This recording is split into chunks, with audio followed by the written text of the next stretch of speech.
እየተገነባ ያለው አደገኛው የባህር ኃይል፣ ምዕራባውያንን ያሰጋው የኢትዮጵያና የኤርትራ ጥምረት፣ አሜሪካና ጀሌዎቿን ኩም ያደረገ ታላቅ የምስራች ከቀይ ባህር ተሰማም። ሰላም የተወደዳችሁና የተከበራችሁ ውድ ኢትዮጵያውያን ቤተሰቦቻችን፣ እንደ አዲስ ያበበው የአስመራና የአዲስ አበባ ወዳጅነት ለአሜሪካ መራሹ የምዕራቡ ክንፍ ያልተጠበቀ ዱብዳን ይዞ ከች ብሏል። ሀገራችን ኢትዮጵያም ይህንን ወርቃማ ዕድል በመጠቀም ወደ ቀይ ባህር ፖለቲካ ለመመለስ ከምንጊዜውም በተሻለ ሁኔታ ከፍተኛ ጥረቶችን በማድረግ ላይ ትገኛለች። በአሸባሪ ህወሓት ዘመነ መንግስት ያፈራረሰችውን የባህር ኃይሏን እንደ አዲስ ለማደራጀትም የተጠና ስልታዊ ጉዞን ጀምራለች። ይቺ ባቄላ ካደረች አትቆረጠምም የሚሉት ስጋት ያደረባቸው ምዕራባውያኑ ደግሞ ኢሳያስና አብይ የጀመሩትን ጉዞ ለማደናቀፍ ኤርትራና ኢትዮጵያ ነጣጥለው በቀጠናው ውጥረቱን ለማንገስ ላይታች መዳከር ከጀመሩ ሰነባብተዋል። ለመሆኑ የኢትዮጵያ ወደ ቀይ ባህር ፖለቲካ መመለስ እንዴት ይህን ያህል አቧራ ሊያስነሳ ቻለም? የአሜሪካ መራሹ ምዕራባውያን ክንፍስ ከምስራቅ አፍሪካ ለመረጋጋት ምን ሊያተርፍ? በዛሬው ልዩ መሰናዷችን ሰፋ ያሉ መረጃዎችን ይዘናል። አብራችሁን ቆዩም። ታዲያ ለቻናሉም አዲስ ከሆኑ ሰብስክራይብ በማድረግ ይወዳጁን። እንዲሁም በየጊዜው የምንለቃቸው ወቅታዊና ትኩስ መረጃዎች በፍጥነት እንዲደርሱ የደውል ምልክቷን መጫነው እንዳይዘነጉ። ይህንን ቪዲዮ ላይክ በማድረግ ይጀምሩት እያልን በቀጥታ ወደ መሰናዶ ተሻገርን። ኢትዮጵያ ከቀይ ባህር ፖለቲካ ከተገለለች 2 አስርት ዓመታት ተቆጥረዋል። የኢትዮ ኤርትራው ጦርነት እስከተከሰተበት 1991 ዓ.ም ድረስ ግን አሰብ ወደብ በኢትዮጵያ ቁጥጥር ስር ነበረች። 60 ከመቶ በላይ የዓለም ነዳጅ በሚመላለስበት የንግድ ቀጠና ቀይ ባህር በኤርትራ ምዕራባዊ ጠረፍ ከሰሜን ወደ ደቡብ 1000 ኪሎ ሜትር ይሸፍናል። ከዚህ ላይም ኤርትራ ከ300 በላይ ትልልቅና አነስተኛ ደሴቶች አሏት። የምጽዋና አሰብ ታላላቆቹና በደንብ የሚታወቁት የወደብ ከተሞች ሲሆኑ ወደቦቹ ከቀዳማዊ ኃይለ ሥላሴ ዘመን ጀምሮ ላለፉት 60 ዓመታት አገልግሎት እየሰጡም ናቸው። እስከ 1970ዎቹ መገባደጃም የኢትዮጵያ የውጭና የገቢ ንግድ የሚመላለስባቸው ዋነኛ መስመሮች የነበሩት እነዚሁ ስመጥር ወደቦች ነበሩ። ይሁንና ሻዕቢያ ከደርግ መንግስት ጋር ባካሄደው የትጥቅ ትግል ወቅት ከፍተኛ ጉዳት ደርሶባቸው አገልግሎት መስጠት አቁሞ የነበረ ሲሆን ከደርግ መንግስት ውድቀት በኋላ ጥገና ተደርጎላቸው ከ1983 እስከ 1990 ድረስ ዳግም ወደ አገልግሎት ሲመለሱ ኢትዮጵያን በእነዚህ ወደቦች ትጠቀም ነበር። ግንቦት 22 ቀን 2021 ዓ.ም ለቢቢሲ ሐሳቡን ያጋራው ቺፍ ኢንጂነሩ ፓውሎ አንቶኒዮ በአሰብ ወደብ በኩል ከሚገባውና ከሚወጣው ንብረት 94 በመቶ የሚሆነው የኢትዮጵያ ንግድ እንደነበር ተናግሮ ነበር።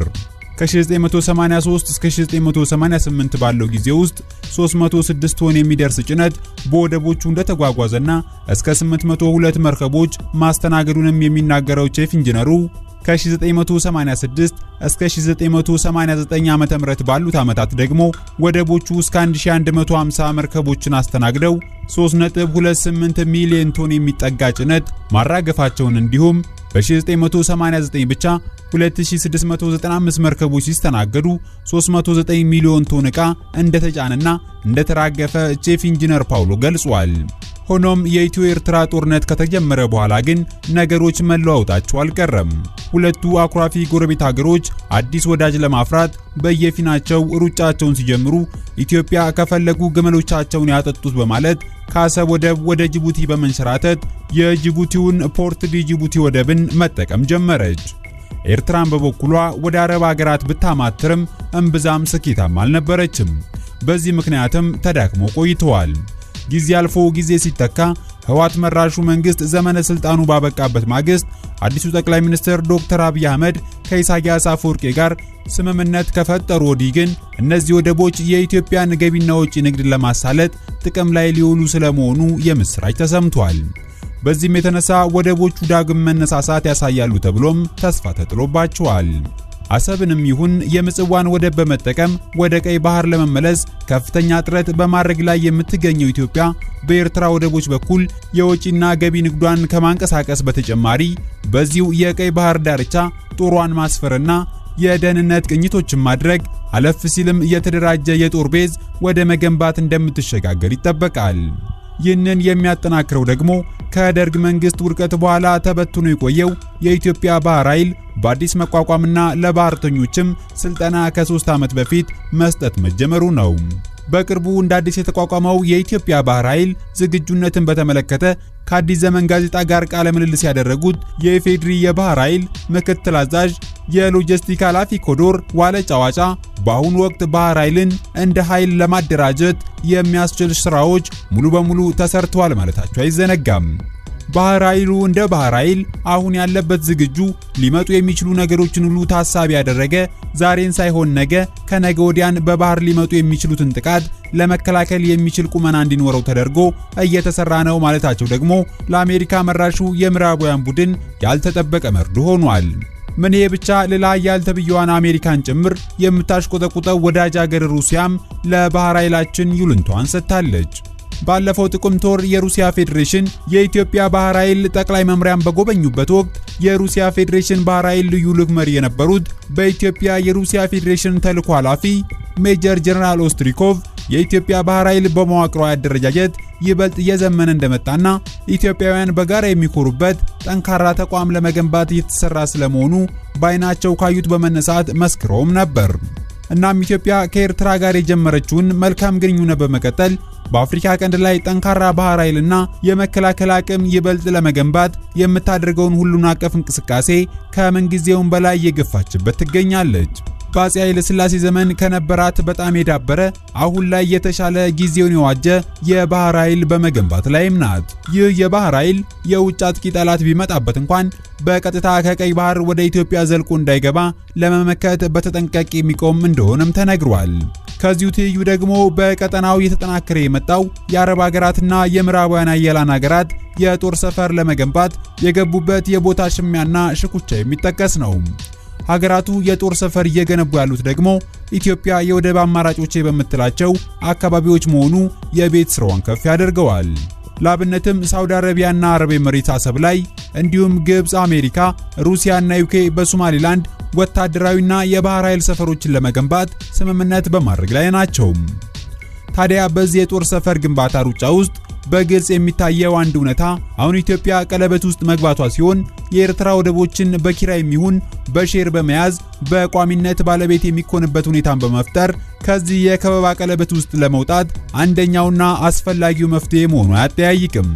በአስመራና አዲስ አበባ የሰፈነው የወንድማማችነትና የመቀራረብ ስሜት ደግሞ ነገሩን ቀለል የሚያደርገው ብዙዎች ተስፋ ያደረጉበት ክስተት ሲሆን ሁለቱ መሪዎች በተስማሙበት መሰረት ኢትዮጵያ በአልጀርሱ ስምምነት መሰረት ባድመን ጨምሮ 17 አወዛጋቢ የነበሩ ወረዳዎችን ለኤርትራ ለማስረከብ የተስማማችም ሲሆን ኤርትራ በምላሹ ምንም እንኳን እንደ ሀገር ስትቆም ኢትዮጵያ የአሰብ ወደብን ያለ ክፍያና ያለ ገደብ እንድትጠቀም ሁለቱ መንግስታት ስምምነት የነበራቸው ቢሆንም አሁን ላይ ወደቡን ኢትዮጵያ በክፍያ እንድትጠቀም እንዲሁም የባህር ኃይል ሰፈር እንድትገነባ በመስማማታቸው በስምምነቱ መሰረት ባህር ኃይሉ በአካባቢው በሚገኘው ኤሚሬት የጦር ኃይል ቁጥጥር እንዲያደርግ ዋስትና ከኤርትራ መንግስት ማግኘቱም የሚታወስ ነው። ይህም ኢትዮጵያ ወደ ቀይ ባህር ዳርቻ የመመለስ መንገዷን ስለመጀመሯ የሚያበስርም ሲሆን የኢትዮጵያ የኃይል ሚዛን በቀይ ባህር ላይ ማቆጥቆጡ ደግሞ የቀይ ባህር ፖለቲካን በኃይል ለመዘወር የሚያበቃውን መሪ ለመጨበጥ በሚፎካከሩ ምዕራባውያን ኃያላን ዘንድ ያልተጠበቀ ዱብዳን ይዞ ከች ብሏል። ምዕራባውያን ኃያላን ሀገራት ዝንታለም አፍሪካን በእጅ አዙር ቀኝ ግዛት በመግዛት እየበዘበዙ መዝለቅ ነው ህልማቸው። ታዲያ ኢትዮጵያና ኤርትራ የምዕራባውያኑን የእጅ አዙር ቀኝ አገዛዝና ጫና ተቋቁመው ካለፉ የዓለም የንግድ ስርዓት በከፍተኛ ደረጃ የሚካሄድበትን የምስራቅ አፍሪካ ቀጠና ከምዕራቡ የፖለቲካና ኢኮኖሚ ፍላጎት ነፃ በማድረግ በተለይም አሜሪካ ለረጅም ጊዜ ድጋፍ ስታደርግለት የነበረውን የአሸባሪውን የህወሓት ቡድን ጨምሮ ሌሎች የምዕራባውያን ተቀጣሪ የሽብር ቡድኖችን በቀጠናው እንዳይሰፍሩ በጋራ ሊሰሩ ይችላሉ። በኢኮኖሚውም ቢሆን ኢትዮጵያ አሁን የገቢና ውጪ ንግዷን ለማሳለጥ ከምትጠቀምበት የጅቡቲ ወደብ ጓዟን ሸክፋ ወደ ኤርትራ ወደቦች ካዞረች የአሰብና ምጽዋ ወደቦች የንግድ እንቅስቃሴ ዳግም መነቃቃት ይታይበታል ተብሎም ተስፋ ተጥሎበታል። ኢትዮጵያም ቀድሞ ለጅቡቲ ወደቦች ታወጣው የነበረውን ከፍተኛ ዶላር የሚቀንስና የሁለቱ ሀገራት ህዝቦች በስራ ዕድል ጭምር ተጠቃሚ ያደረገ ትልቅ ፕሮጀክት እንደሚሆንም ይጠበቃል። ከዚህ በተጨማሪም የሁለቱ ሀገራት ግንኙነት በዚሁ መንፈስ ከቀጠለ በአልጀርሱ ስምምነት መሰረት ኢትዮጵያ ከኤርትራ ወደቦች በነፃ እስከ መገልገል የሚያደርሳትም ሲሆን እንደ ዩሮ አባል ሀገራት በአንድ መገበያያ ገንዘብ እስከ መገበያየት ሊያደርሳቸውም ይችላል። ይቺ ባቄላ ካደረች አትቆረጠምም ያለችው አሜሪካ ግን ገና ከጥንስሱ የኢትዮጵያን ጉዞ ለማደናቀፍ መሞከሯ ብቻ ሳይሆን ምስራቅ አፍሪካን የማተራመስ ሚና እየተጫወተች ስለመሆኗ ማሳያው እልፍ ነው። ሀገሪቱ የተረጋጋች ምስራቅ አፍሪካን ለማየት እውነተኛ ፍላጎት ቢኖራት ኖሮ ትርጉም ያለው ሚና በቀጠናው በተጫወተች ነበር። ከዛ ይልቅ ግን ሀገሪቱ በሚያሳዝነው መልኩ በምስራቅ አፍሪካ ላይ የምትከተለው የተሳሳተ የውጭ ፖሊሲ አገሮችን የማተራመስ ሚና ያለው ነው። በተለይም አሜሪካ በኢትዮጵያ ላይ የያዘችው አቋም በምስራቅ አፍሪካ ሽብርተኝነትን የሚያስፋፋ አካሄድ መሆኑን የሕግ ባለሙያዎች ይናገራሉ። ሀገሪቱ ሽብርተኝነትን በግልጽ እንደምትዋጋ ስትናገር ብትቆይም የኢትዮጵያ መንግስት ሽብርተኛ ብሎ የፈረጀውን የህወሓት ቡድን መደገፏ በራሱ በምስራቅ አፍሪካ ሽብርተኝነትን የሚያስፋፋም ነው። በዚሁ የውጭ ፖሊሲዋ ደግሞ ገፈት ቀማሽ የሆኑት ኢትዮጵያና ኤርትራ ችግር ያበረታቸው ጥሩ ወዳጆች ሆነዋል።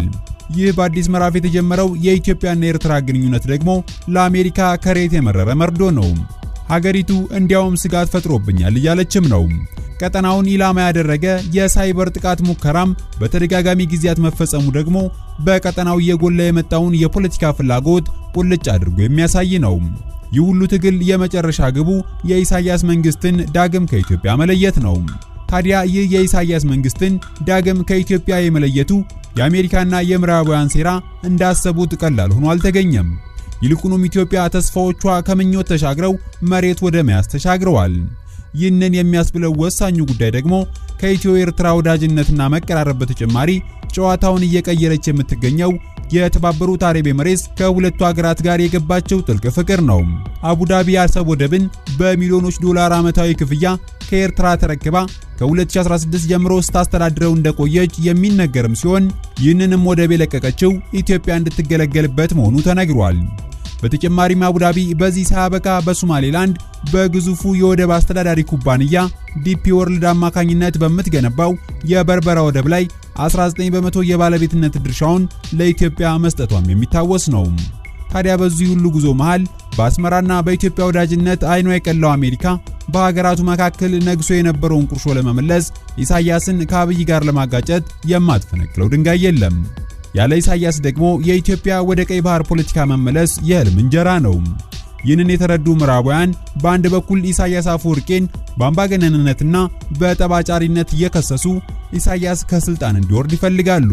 በሌላ በኩል ደግሞ ኢትዮጵያ ዩኤኢና ቱርክን ከመሳሰሉ አረብ ሀገራት ጋር ያላትን ትብብር ማጥበቋ በቀይ ባህር ላይ የሚኖራትን ሚና ለማደናቀፍ በህቡ አለፍ ሲልም በአደባባይ እየታገሉ ይገኛሉ። ሆኖም አሜሪካ የመካከለኛው ምስራቅ ሀገራት ከአፍሪካ ቀንድ ሀገራት ጋር የመሰረቱት ህብረት በቀጠናው ያላትን የበላይነት እያሽመደመደው ይገኛል።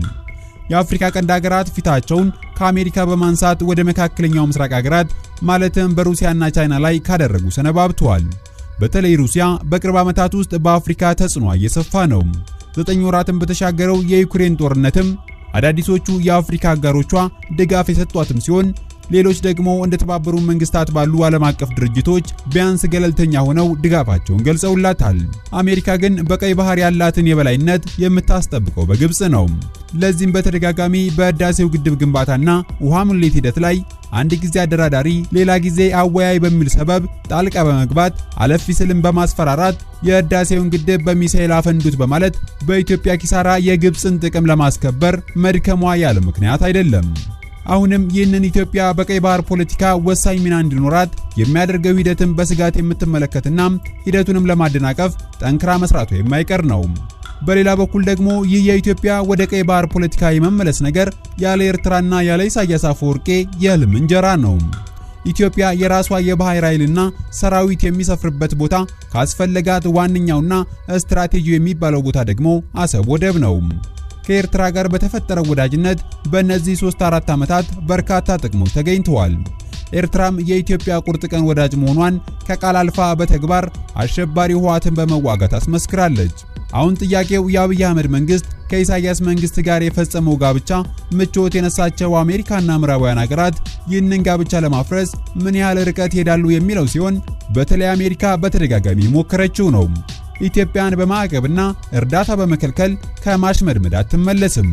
ዓመታዊ በጀቷን ብድርና እርዳታ ይገኝ ይሆን ብላ አስልታ የምትመደበው ሀገራችንን አሜሪካና አጋሮቿ የፋይናንስ እገዛ በእጅጉ እንደሚያስፈልጋት ሳይታመን የተፈታ ነው። ስለዚህ ከኢሳያስ ጎን ቆማ እና አሜሪካን ማስቀየምና ቀይ መዝገብ ውስጥ ስሟን ማስፈር እንደማትፈልግም እሙን ነው። በተቃራኒው እያደገ ካለው ፖለቲካ፣ ኢኮኖሚያዊና ብሔራዊ ደህንነት አኳያ ደግሞ የአሰብ ወደብና የቀይ ባህር እንቅስቃሴዋ ጊዜ የሚሰጡ ጉዳዮች አይደሉም። ሁሉንም ጊዜ ይፍታው እያልን የዛሬውን መሰናዷችንን በዚሁ አጠናቀቅን።